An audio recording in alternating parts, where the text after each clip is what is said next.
Skye so that she could collect the next order from the oak countertop.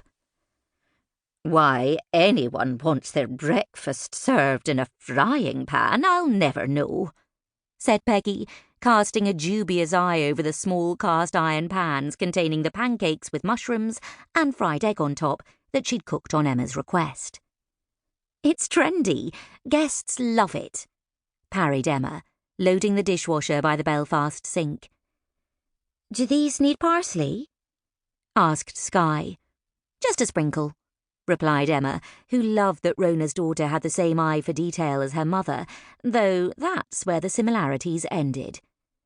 Where Rona was known for chatting away to the guests, Skye verged on timid, though she'd come out of herself a little over the 6 months she'd been working the weekend breakfast shift.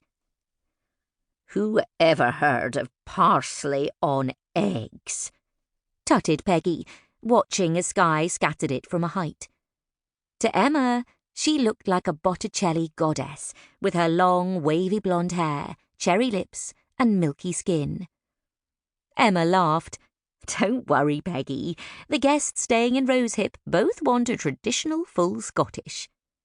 Thank goodness for that, she said, cracking eggs into the frying pan with ease and wiping her hand on the frilly apron she wore round her tiny waist. When Peggy first joined the team, after answering an ad in the local paper, Emma had pressed her to wear the dark green apron and white shirt that the waiting staff wore, but Peggy had refused. I'm 81 years old, she told Emma through narrowed blue eyes. I come with my own apron and colourful blouses, or not at all. And that had put an end to the matter. Emma wasn't so principled as to lose a precious breakfast chef over a uniform dispute. Oh, I forgot to say, said Skye, her hip nudging the kitchen door open. There's a guest in the living room who wants to talk to you. Thanks, Skye, said Emma, hoping whoever wanted her wasn't looking to complain. If the last 18 months had taught Emma anything, it was that guests fell squarely into 2 categories: those who complain and those who don't.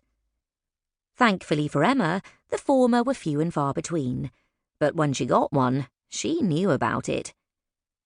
Emma wished she could remember the hundreds of kind guests who passed through her door, as well as she could remember the belligerent ones. Leaving Peggy contentedly making fry-ups at the range, Emma took off her apron and went to the guest living room, where she found Cyril, Peggy's husband, sitting by the crackling fire, his neat moustache and silver hair just visible above his morning paper. At the large bay window, the Robertsons, who were staying in the top floor suite, were enjoying a cup of tea, surveying the garden and sea beyond. The berries of the cotton Easter outside the window shone brilliant red in the sunshine, and the crab apples were a vibrant orange. Every time Emma looked at the colours, a little thrill of contentment crept up her spine. Good morning, sang Emma, approaching them, relieved to see that their relaxed body language didn't suggest a complaint was on the cards. Is everything to your satisfaction? It's heavenly, answered Frances, a robust sort of woman with ruddy cheeks and an open disposition, who wore her greying hair in a bun. Weren't we just saying, Jim, it's been a long time since we've stayed anywhere that manages to be both stylish and comfortable. And feels so welcoming.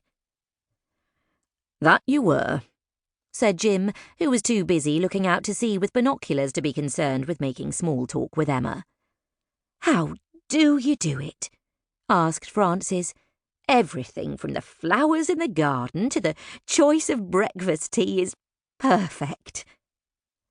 I have a lot of help, said Emma, flattered by the compliments. For all the praise and positive reviews she'd received over the last year, they still felt unexpected and delightful when they came. I'm not much of a gardener, a lovely lady from the village takes care of that, nor am I much of a cook. Peggy is our chef. And the housekeeping is in the hands of my friend Rona. I even field out the maintenance to my boyfriend. What's left for you to do? Asked Jim.